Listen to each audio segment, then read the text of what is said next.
You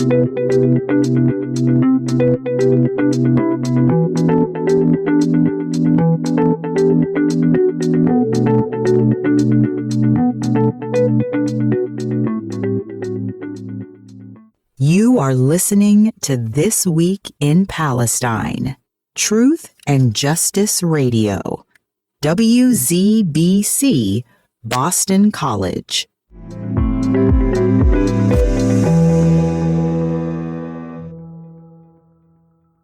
Before we begin, a brief reminder for our listeners. The views expressed in this hour belong solely to our hosts and guests.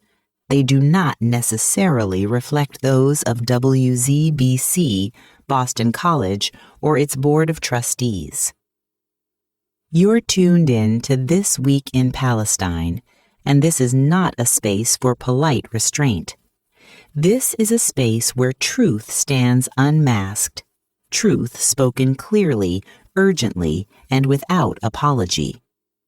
Good morning, good evening. Wherever you are in the world, whether you're driving through the day or night, sitting at your kitchen table, or listening quietly in the dark, thank you for choosing to be here with us. I'm your host and narrator, Abby Mosry, and today is Sunday, April 5th, 2026. Here on This Week in Palestine, we do not soften the edges of reality. We do not trim the story to comfort the powerful. This is a home for unfiltered truth, a place where resistance is not a metaphor, but the heartbeat of daily survival. A place where solidarity is not a slogan, but an inheritance carried from one generation to the next. From the heart of occupation, voices rise, not alone, not as whispers swallowed by empire, but together, steadfast, unbroken, standing shoulder to shoulder with movements across the globe that demand justice, dignity, and liberation for all people. This hour is more than a broadcast. It is a lifeline, a thread stretching from Palestine to every corner of the world, binding shattered homes to unbroken hope, binding devastation to determination, binding grief to a future still worth fighting for. Even in the darkest nights, the ember of defiance refuses to die. Each week, we bring you coverage that cuts through distortion, analysis that refuses disguise, and reflections that center Palestinian life in all its depth, struggle, beauty, and humanity. We do not soften, we do not dilute. We speak with precision because the stakes are far too high for anything less. This Week in Palestine is not a refuge for polite avoidance. It is testimony. It is urgency. It is solidarity without apology. Because the struggle for liberation does not belong to one land, one people, or one moment in time. It is shared, it is global, and it is sacred.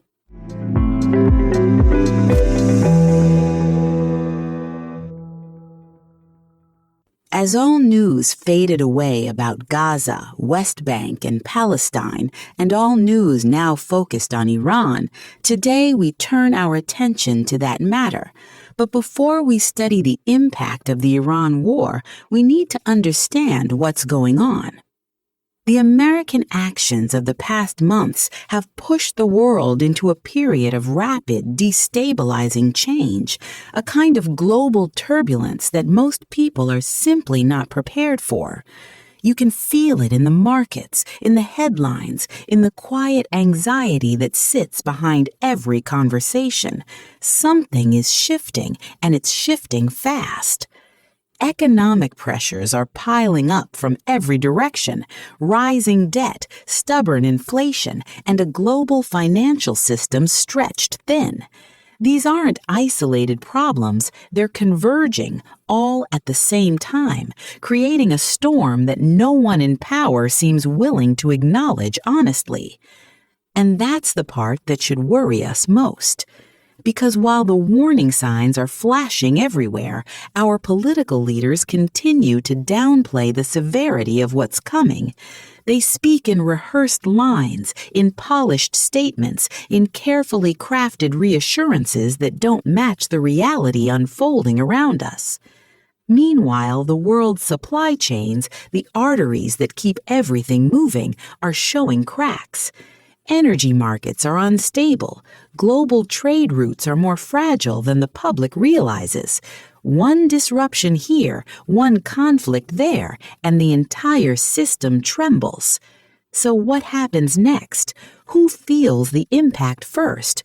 Not the politicians, not the corporations, not the people who make the decisions.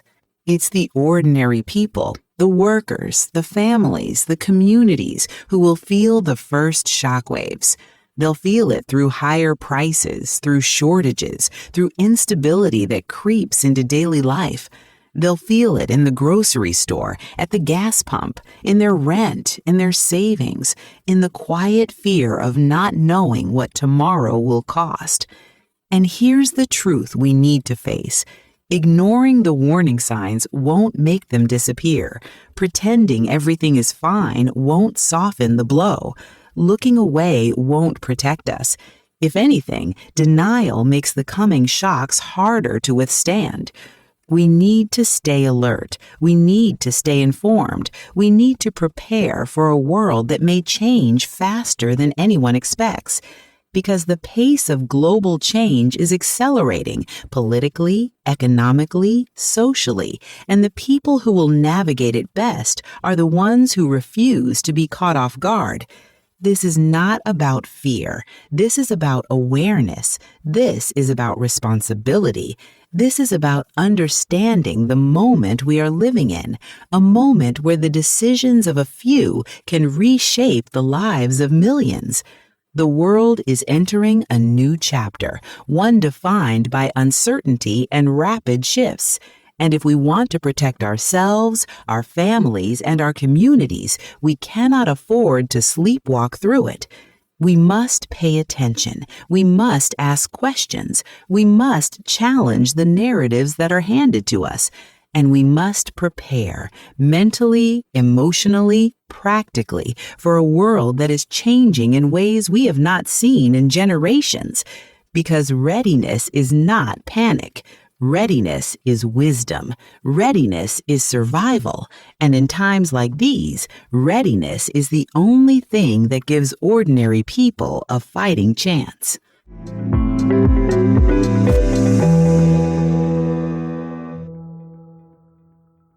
What is going on? That question is no longer whispered in private corners. It's spoken out loud now, in frustration, in disbelief, in fear. It's carried in the silence of people who stare at their screens, who watch the news, who scroll through headlines and feel the ground shifting beneath their feet.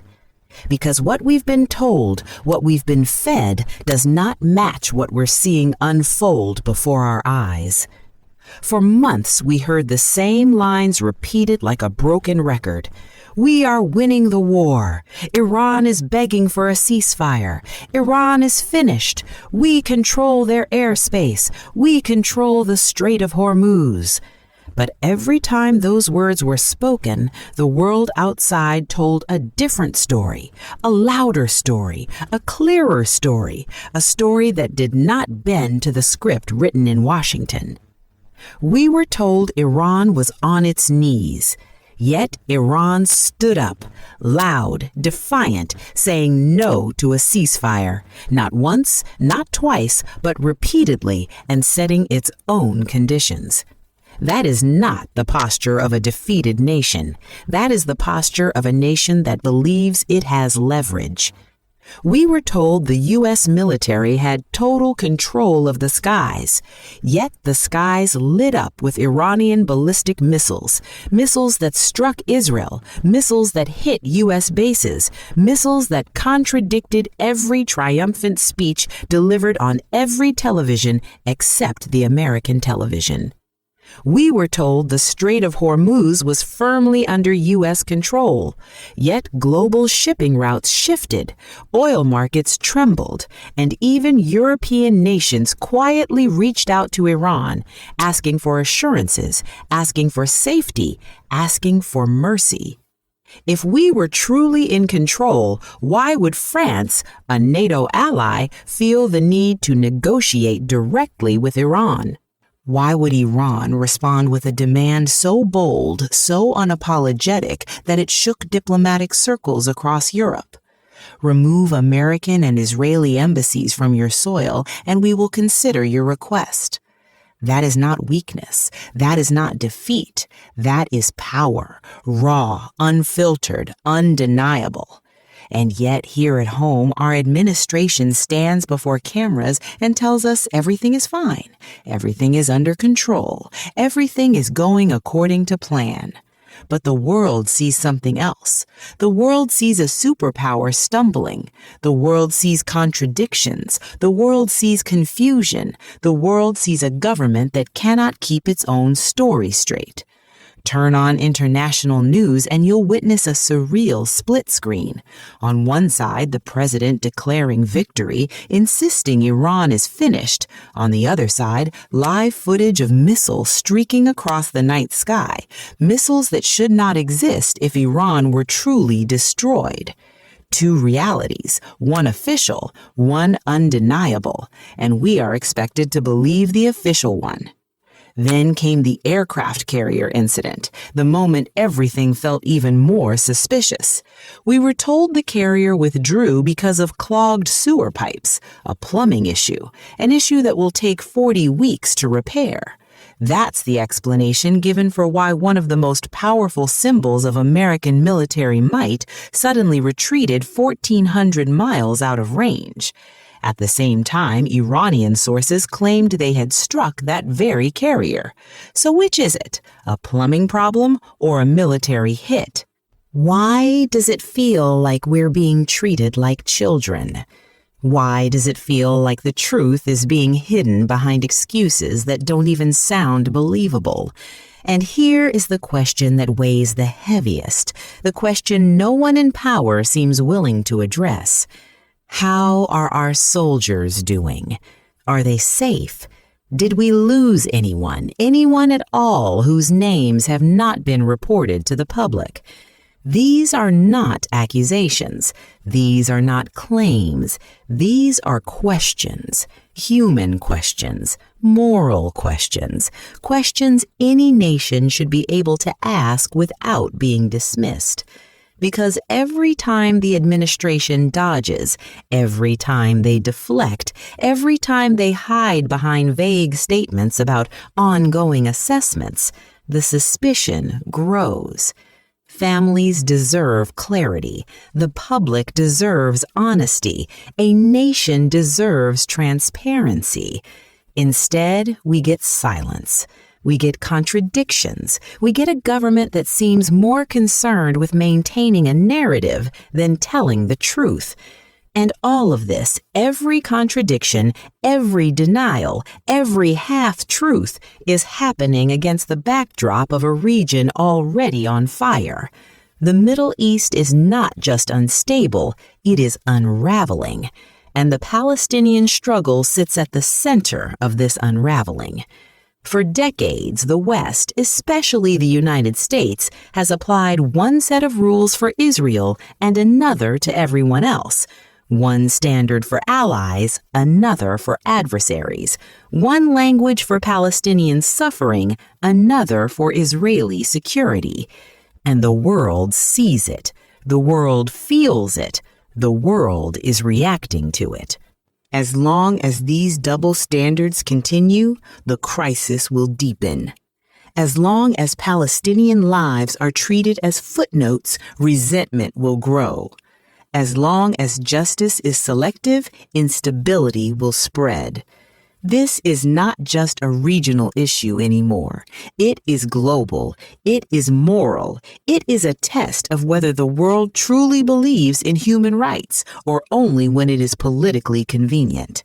And here at home, Americans are beginning to ask the questions they were never supposed to ask. Why were we told Iran was defeated when it clearly wasn't? Why were we told we control the Strait of Hormuz when we clearly don't? Why were we told our aircraft carriers withdrew from maintenance when the timing suggests something far more serious? Why are we not being told whether American soldiers were harmed? Why are we being treated like we cannot handle the truth? This is not about politics. This is not about party loyalty. This is about honesty. This is about accountability. This is about the right of the American people to know what is being done in their name. The world is shifting, the truth is surfacing, and the lies are collapsing under their own weight. So we return to the question that started it all. What is going on? Everything, and the American people deserve every answer. We want to know what we are doing in Iran. We want to know how we were dragged into this war. We want to know what is being hidden behind the curtain of official statements. We want the truth, not the version crafted for television, not the version polished for speeches, not the version designed to keep us quiet. We want the truth, and we will keep asking until we get it.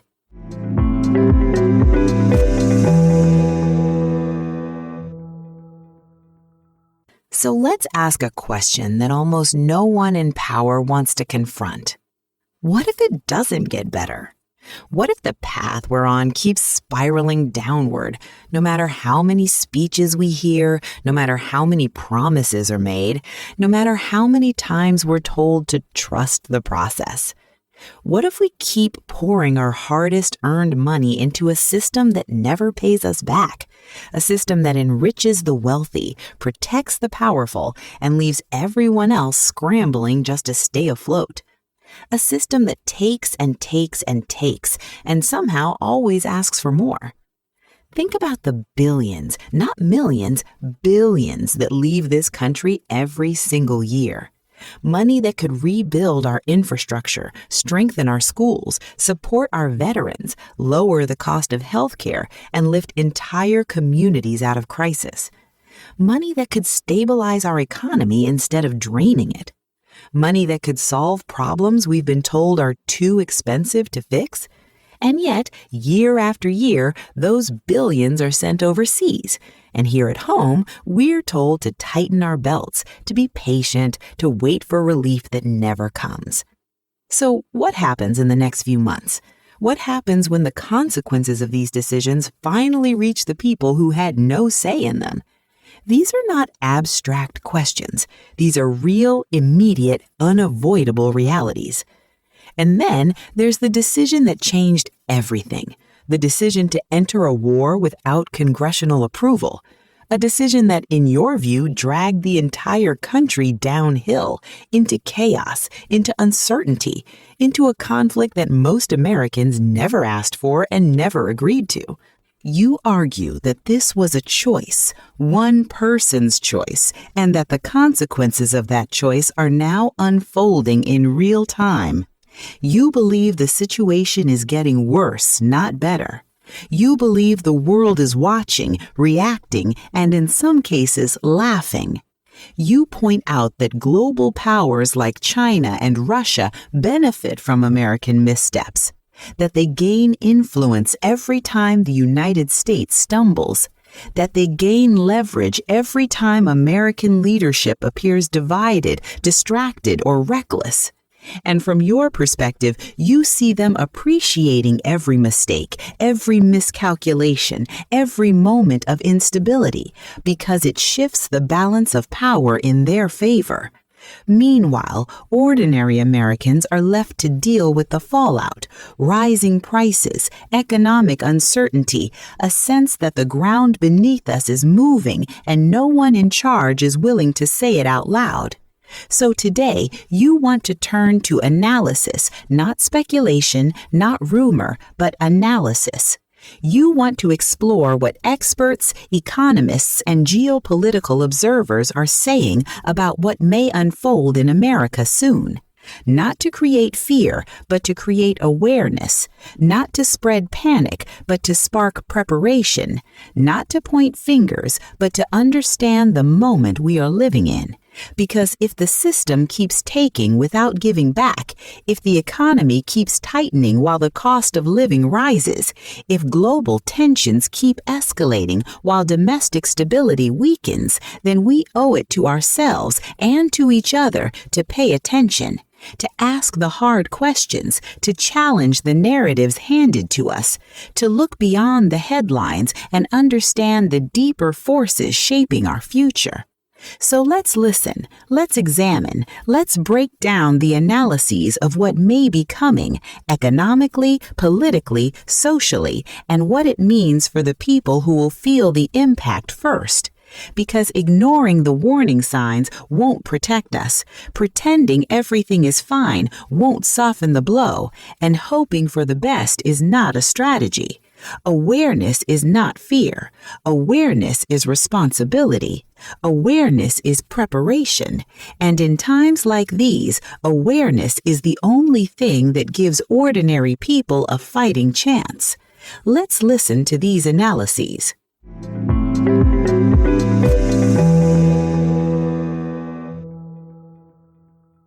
More people left this country last year than moved in, for the first time since the Great Depression.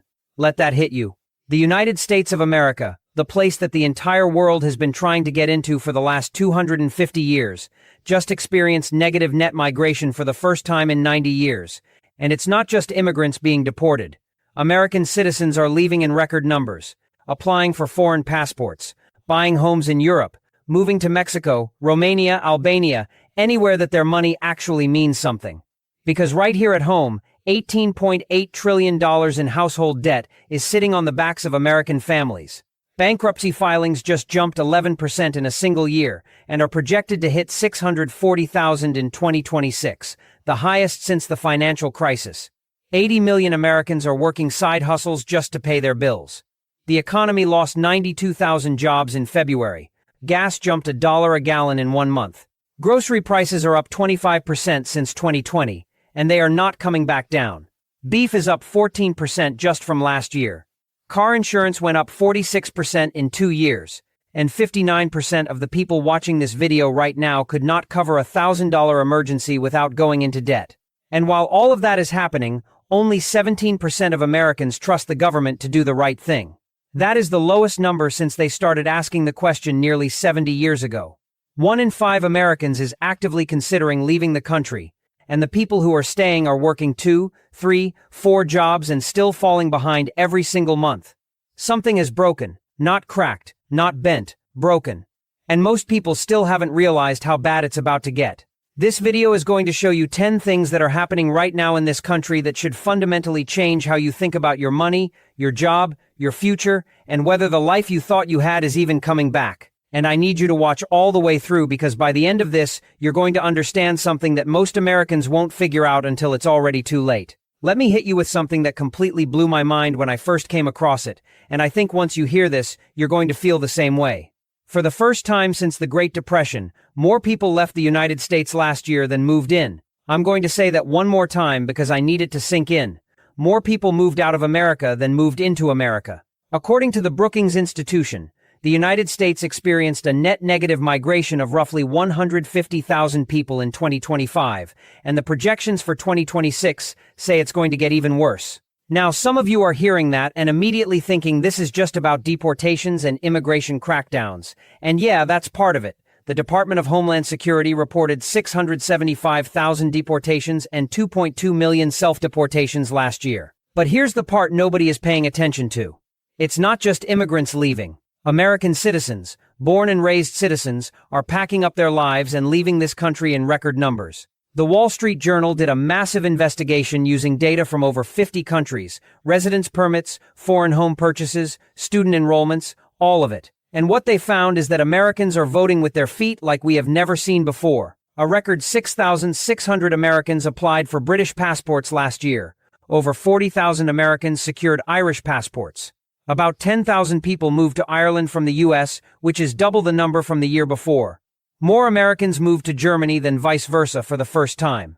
Luxury housing prices in Paris are surging because of wealthy Americans relocating there. 1 out of every 15 residents in Dublin's Grand Canal Dock neighborhood was born in America. Mexico is seeing a huge influx of American seniors moving in for low-cost nursing homes and affordable retirement. And when Gallup asked Americans during the 2008 recession how many wanted to leave, it was 1 in 10. Last year it was 1 in 5. Think about that. 20% of Americans are considering leaving their own country. People are calling it the Donald Dash, but honestly this has been building for years. It's economics. It's the cost of living. It's healthcare. It's violent crime. It's the cost of housing. It's watching everything get more expensive every single year while your paycheck stays exactly the same. And the people leaving aren't all millionaires with beach houses in Portugal. There's a woman named McCoy who relocated to Romania and now works as a consultant helping other Americans with limited means do the same thing.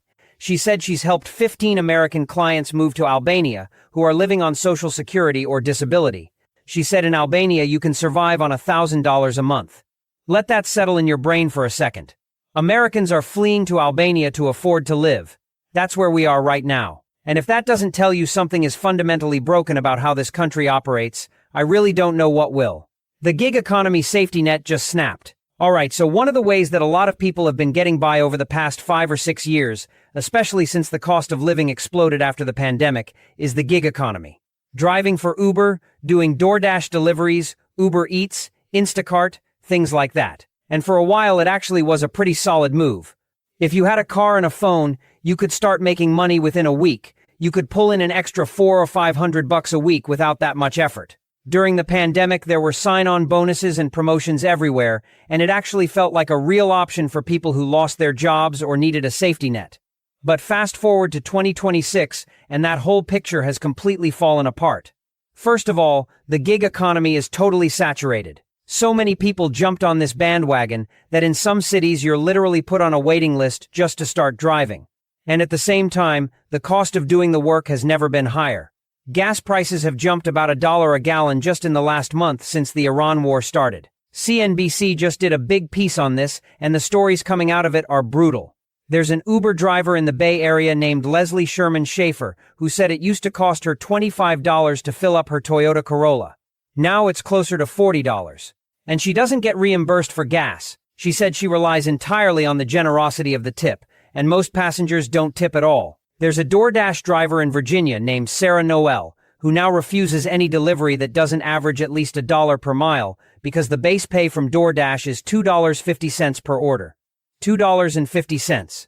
That's the base. Half of her total pay comes from tips, and she's noticed that customers are tipping less as gas prices go up. So the driver is paying more, and the customer is paying less, and the platform is taking its same cut, and the whole thing is just collapsing in on itself.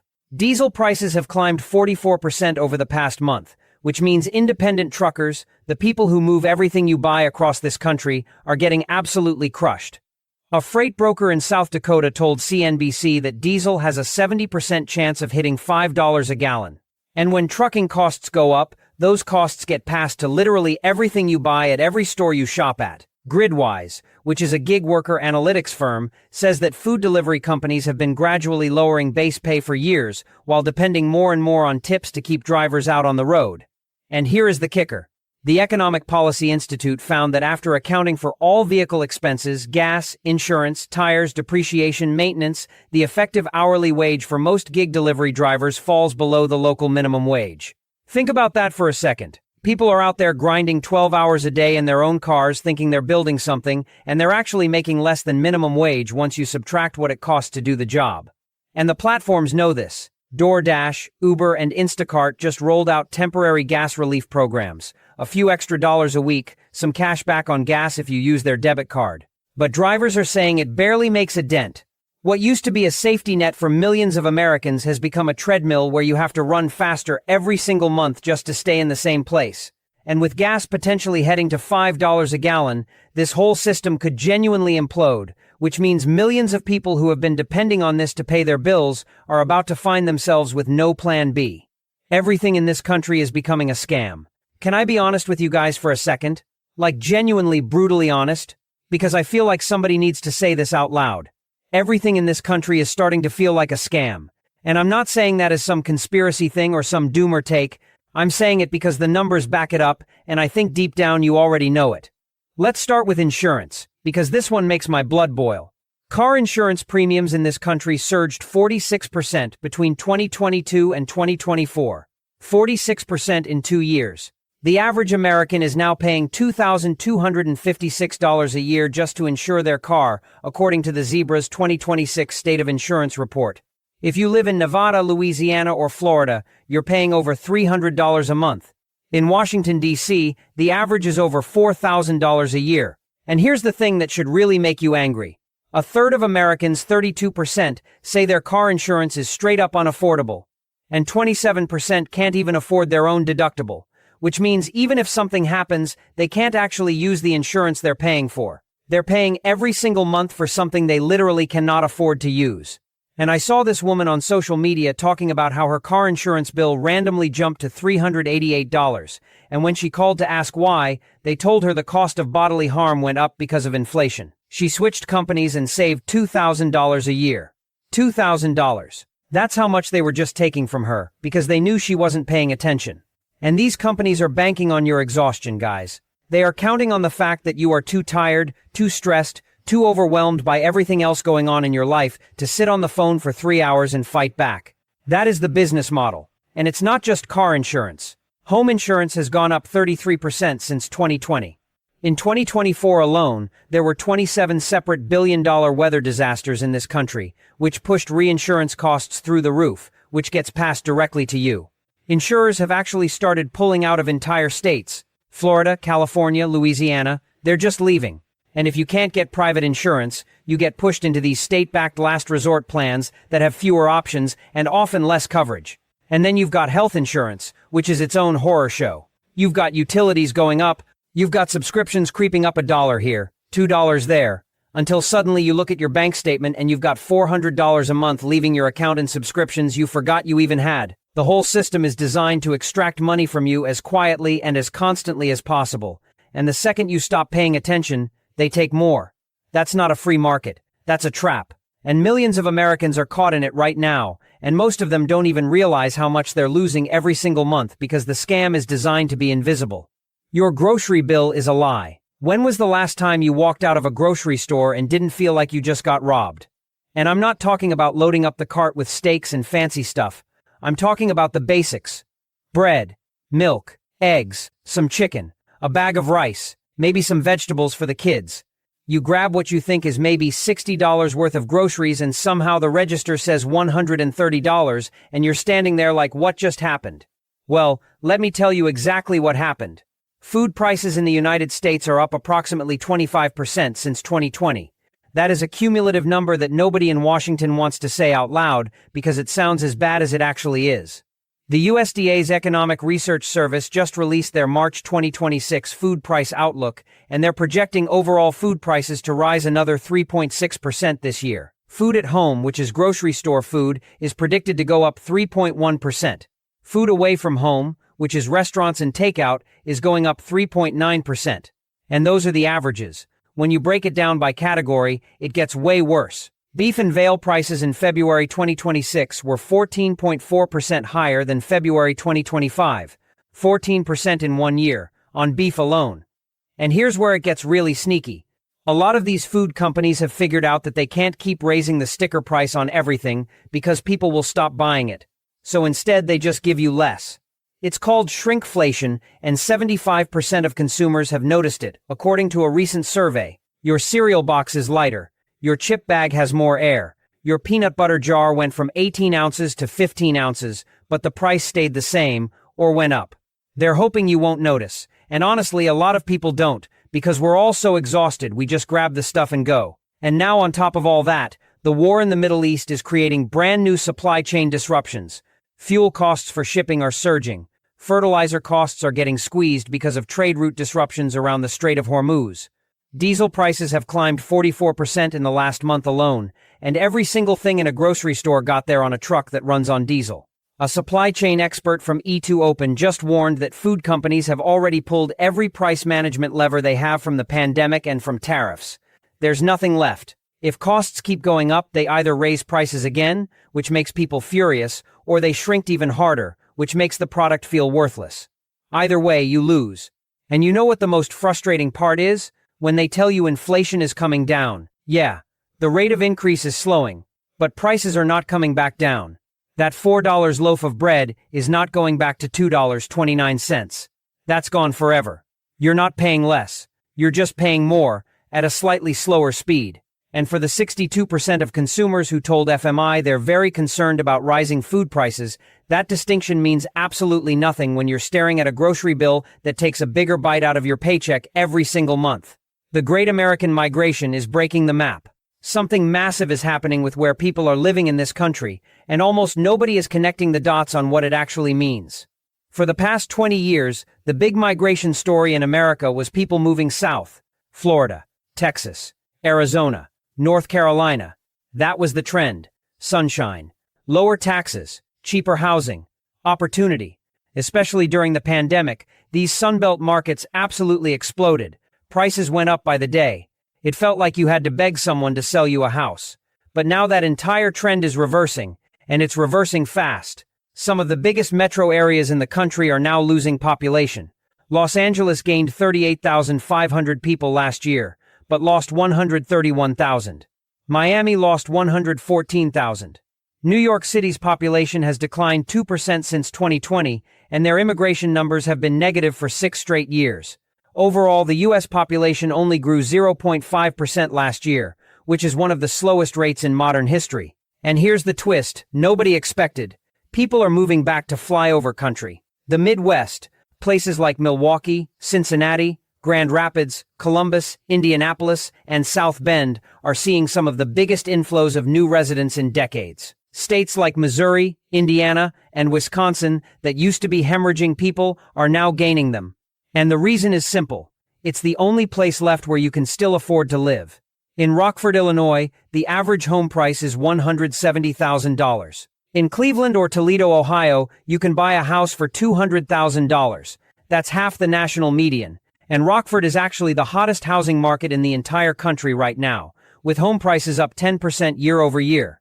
But here's the problem that nobody talks about. A lot of these Midwest areas have been economically dying for years. Storefronts are closed, businesses that existed 15 years ago are gone, and nothing replaced them. The housing is cheap, specifically because there's not a lot of opportunity, so you've got 2 types of people moving in. Remote workers making coastal salaries and bringing that purchasing power with them, and people who are flat broke and just need somewhere they can afford to exist. And when those remote workers show up with their $80,000 or $100,000 salaries in a place where the local median income is $40,000, they immediately start pricing the locals out. I'm already hearing this from family who still lives in the Midwest. The cost of housing, even though it's cheap compared to the rest of the country, is becoming unaffordable for people who have lived there their entire lives on local wages. It's the exact same thing that happened in Florida 5 years ago. And the people who got priced out of Florida are the ones doing the pricing out in Ohio. It's a cascading displacement that moves across the country like a wave. And at some point, when every affordable place has been discovered and overwhelmed, there's literally nowhere left to go, unless you leave the country entirely, which, as we talked about in number 10, a record number of Americans are already doing. The map of America is being redrawn right now in real time by affordability, and if you're not paying attention, you might find yourself on the wrong side of it. One job is not enough anymore. I need to talk about something that I think a lot of people watching this are living through right now, but nobody ever says it out loud in public because it feels like admitting failure. Having one job in America in 2026 is not enough anymore. And I'm not talking about minimum wage jobs. I'm talking about real careers, teachers, nurses, office workers, people with degrees and experience and skills who wake up every single morning, go to work, do their jobs, come home, and still cannot pay their bills without doing something else on the side. And the numbers are absolutely insane. According to Entrepreneur magazine, a record 8.9 million Americans are now working more than one job. The Washington Post reported that employers added 8 times fewer jobs in January than they did the same month a year ago, but the number of people working 2 jobs grew by 10% in that same period. Think about that. The economy is creating fewer jobs, but more people are working 2 of them. 39% of working Americans now have a side hustle, according to Side Hustle Nation. That's roughly 80 million people. Among millennials, it's nearly 50%. And a monster survey found that 47% of all U.S. workers are already polyworking, meaning they hold multiple jobs or roles at the same time. And nearly 60% said they're open to taking on multiple full-time jobs simultaneously just to stay afloat. And here's the part that breaks my heart. 65% of side hustlers told LendingTree they would prefer to have just one primary income. They don't want to be doing this. They're not doing it because they love the grind. They're doing it because one paycheck does not cover the cost of being alive in this country. 68% said they need the extra income just for basic expenses. More than half said it's essential for covering the cost of living. Almost half are using it to pay off debt. And a third are treating it as a safety net because they're terrified of getting laid off. The St. Louis Fed published data showing that Americans with more than one job are averaging 35 hours a week at their primary job and another 13.5 hours at their additional jobs. That's basically a 50-hour work week across two employers, and those people are making an average of $57,865 a year. That is barely above the national median. You're working 50 hours across two jobs, and you're still middle of the pack. And then there's the stories that really stop you cold. I saw one about a couple with 5 kids, where between the husband and wife they are working 10 different jobs and still can't pay their credit card bill. The husband is a public school teacher making $4,000 a month working 40 hours, then does woodworking for 10 to 20 hours a week for another $1,000 to $2,000, then farms another 7 hours a week making nothing. The wife has 7 different gigs: freelance writing, nursing, library work, substitute teaching, and she just spent $400 getting a real estate license she hasn't made a dime from yet. And a woman named Chanda told the Wall Street Journal she works 40 hours from home for a medical supply company making $45,000 and then works 20 to 25 hours at Pizza Hut for $12 an hour. And all she said was 2 words, "I'm tired," and I think that's the truest sentence in America right now. Everyone is tired, not lazy, not unmotivated, tired. Because the math doesn't work, and everyone knows it, but nobody in charge will say it. Nobody trusts anything anymore. Have you noticed something lately? And I'm being dead serious here. Have you noticed that the conversations people are having now, at dinner, at work, in their group chats, on social media, are completely different from the conversations they were having 5 or 6 years ago? People are questioning everything, and I don't mean that in some conspiracy theory way. I mean regular, normal, everyday people are looking around and going, something is not right. The food doesn't taste the same. The jobs don't pay the same. The bills don't make sense. The news feels like it's from a different planet. And nobody in charge seems to have any answers. And the data backs this up perfectly. A Pew Research poll from just a few months ago found that only 17% of Americans trust the federal government to do what is right. 17%. In 1964, that number was 77%. We have gone from more than 3 out of 4 Americans trusting the government to fewer than 1 out of 5 in the span of 60 years. And it's not just the government. Gallup found that trust has cratered across the board. The Supreme Court is at 25%, Congress is at 7%. 7%. Guys, the criminal justice system, 14%. Television news, 11%. Public schools, 28%. Organized religion, 31%. The presidency, 23%. Every single one of those numbers has dropped significantly in just the last few years. The 2026 Edelman Trust Barometer, which surveys nearly 34,000 people across 28 countries, found that only 21% of Americans believe the next generation will be better off, down 9 points from the year before, and satisfaction with democracy is falling. The belief that the government actually listens to you, what political scientists call external political efficacy, is dropping off a cliff. And effective polarization, which is the academic way of saying how much you despise the other political side, has surged 30 points since the year 2000. And here's the thing that really got me when I was researching this. A PNA's Nexus analysis that looked at 2 of America's longest-running surveys going back to 1948 found something that is honestly kind of chilling. Americans have somehow maintained their personal sense that their own life is manageable while simultaneously watching the entire architecture of collective life crumble around them. People feel fine individually but believe the system is completely broken. And those two things coexist year after year, survey after survey. No matter who is in office, you ask someone how they're doing personally, they say okay. You ask them how the country is doing, they say it's falling apart. That gap is the most dangerous thing in America right now, because it means people have given up expecting the country to function. They've mentally checked out of the social contract. They manage their own survival, and they've stopped believing the institutions are going to manage anything at all.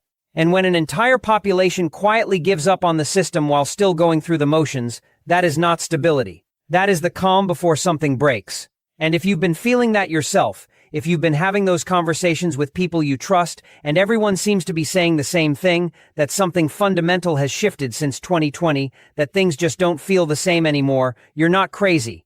The data says you're right. The life you thought you had is gone.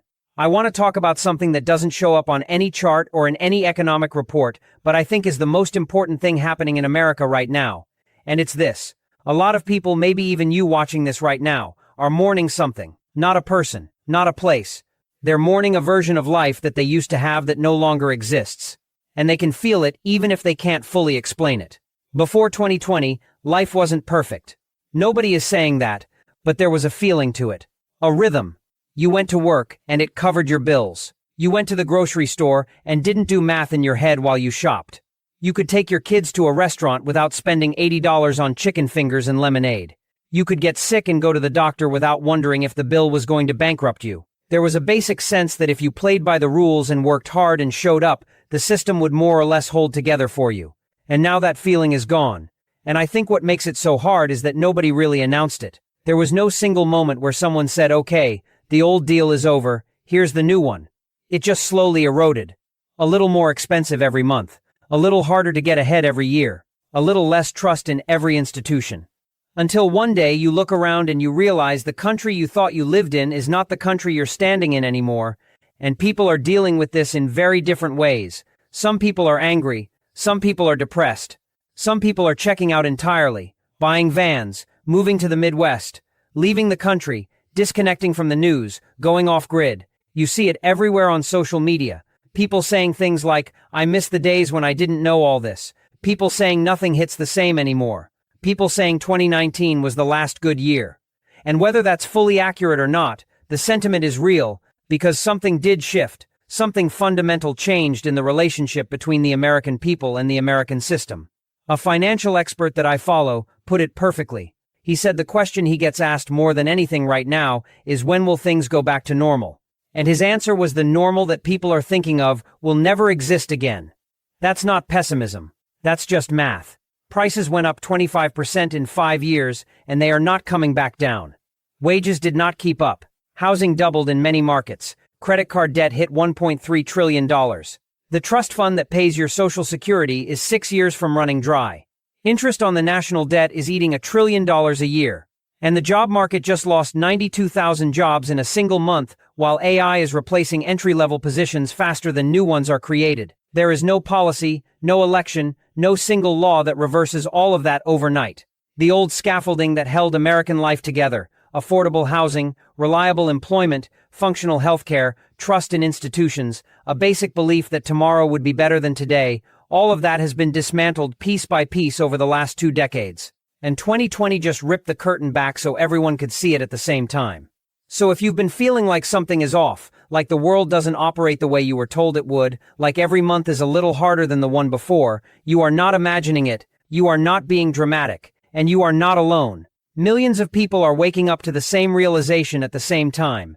And what we do with that realization, whether we let it paralyze us, or whether we use it to make different choices and protect ourselves, that's what this moment is really about. They pulled the ladder up behind them. I want you to sit with something for a minute, because this is the thing that nobody in politics, nobody on the news, and nobody in your parents' generation wants to talk about honestly. Your parents' generation bought their first house in their mid-20s. They did it on a single income. The median home price in 1980 was about $47,000, and the median household income was around $21,000. That's a ratio of roughly 2.2 to 1. You could buy a house for a little more than 2 years of your total household income.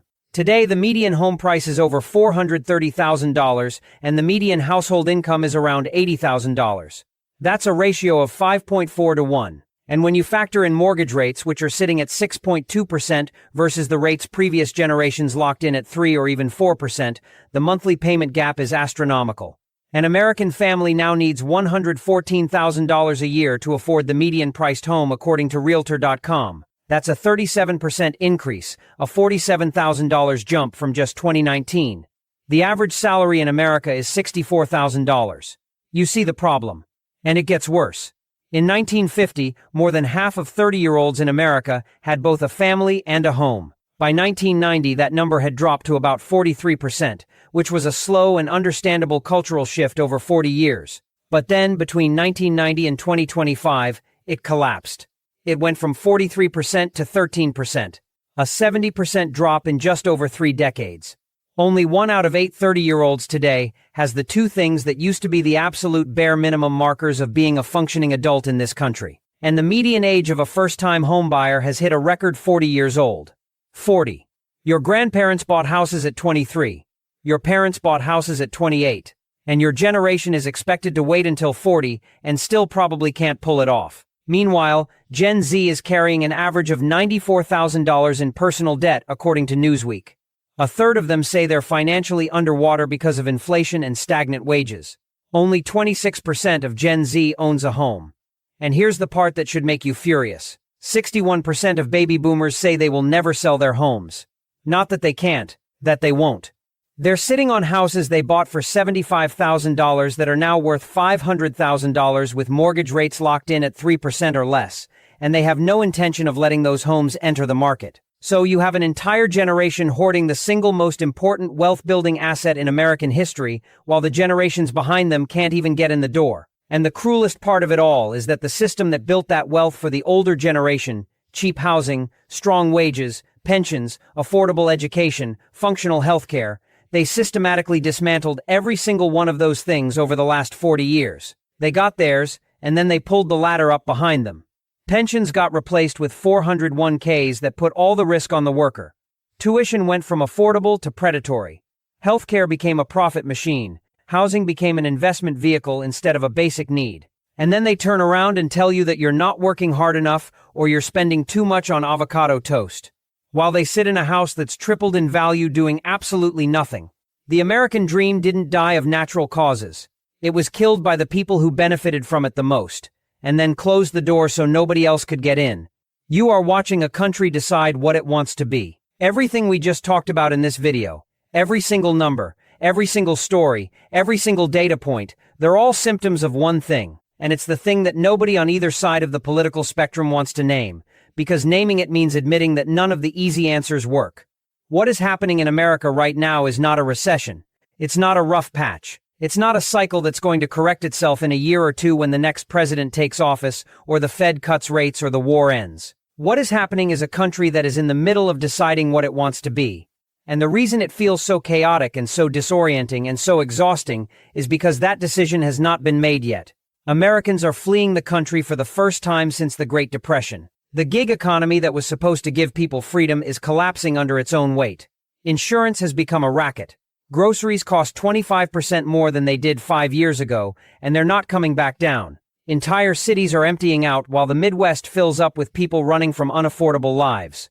39% of working Americans need multiple jobs to survive. Trust in every institution from the government to the media to the church is at historic lows. People are mourning a version of life that no longer exists, and an entire generation has been locked out of homeownership while the generation above them refuses to let go. Those are not separate problems. That is one system failing in 10 different directions at the same time. And the question that nobody wants to ask, because the answer might be terrifying, is this. What if it doesn't get better? What if this isn't a dip on a graph that's going to swing back up? What if this is the new baseline? What if $4 bread and $2,200 car insurance and 40-year-old first-time homebuyers and record credit card debt and AI replacing your coworker and 17% trust in the government is just what America looks like now? I'm not saying that to depress you. I'm saying it because I think pretending it's going to magically reverse is more dangerous than facing it head-on. The people who are going to be okay through what's coming are not the ones who are waiting for things to go back to normal. They're the ones who accepted that normal is gone and started building something that works in the new reality. That means getting out of high-interest debt right now. That means building a skill that can't be automated. That means having an emergency fund even if it's $25 a week. That means having hard conversations with your family about money, about housing, about what the actual plan is if things get worse before they get better. The country your parents grew up in is not the country you're standing in. And the country you're standing in right now might not be the same country you're standing in 2 years from now. That's not pessimism, that's observation. And the only people who get blindsided by the future are the ones who refuse to look at the present. So look at it, all of it, everything we talked about today. Don't turn away from it. Don't scroll past it. Don't tell yourself it'll work out, because it won't work out on its own. It only works out if you make it work out. And that starts with seeing things as they actually are, not as you wish they were. Look, I know this was a lot, and I know a lot of what I just said is hard to hear. But I genuinely believe that the people who are going to come out the other side of this okay are the ones who are paying attention right now. Not panicking, not doom scrolling. Paying attention, understanding what is happening and making smart moves before they're forced to make desperate ones. If this video showed you something you didn't see before, or if it put into words something you've been feeling but couldn't quite explain, do me a favor and send it to one person who needs to hear it. Not for the algorithm, because I think these conversations matter, and they're not happening enough in the places where they should be happening. At the dinner table, between friends, between parents and their kids who are out there trying to figure out how to survive in this thing. And if you want to keep following this, because I promise you this story is not over, it's evolving every single week, make sure you hit that subscribe button and turn on notifications. Because I'm going to keep breaking this down as it unfolds. No spin, no agenda. Just the data and what it actually means for your life. Take care of yourselves out there. Take care of your families. And I will see you in the next one.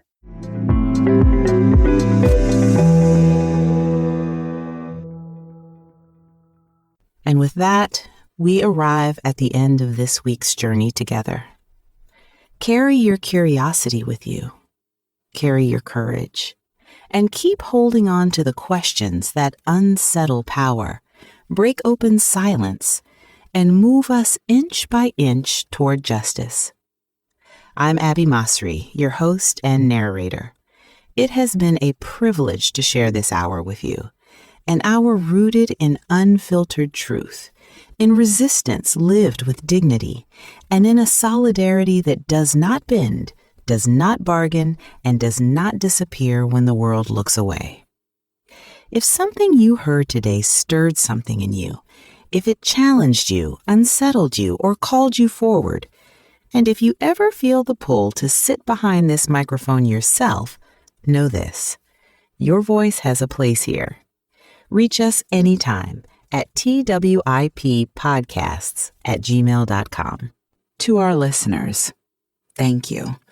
Thank you for your time, your trust, and your willingness to walk this difficult road beside us. And to the remarkable team whose labor keeps this program alive: Bob Funk, Stanley Robinson, Stephen Lowe, Sophia Rose Woolman, Tahani Abu Musa, Dr. Bethany Marks, Dr. Rana Awad, Professor Yara Rashid, Juliette Salame Olivier, Renad Al-Ghul, and our editor, Mohammed Al-Ghul.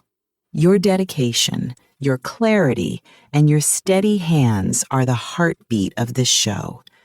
Week after week, you remind us that storytelling is not simply craft, it is inheritance, it is struggle, it is care, it is collective memory carried forward.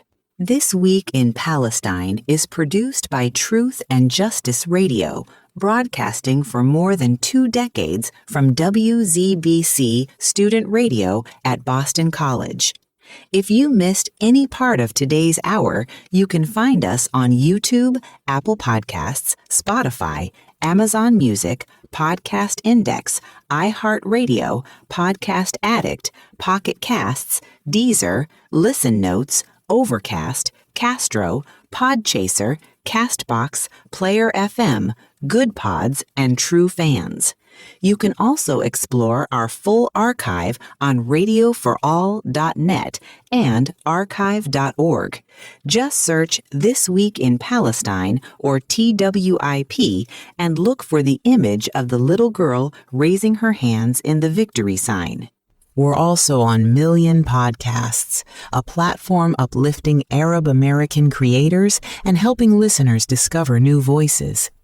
Visit www.millionpodcasts.com to explore their growing library, including ours. Thank you for being here. Thank you for listening. We'll return next week. Until then, take care, stay grounded, stay steadfast, It is not Israel. It is occupied land. It is Palestine. Free Palestine, from the river to the sea.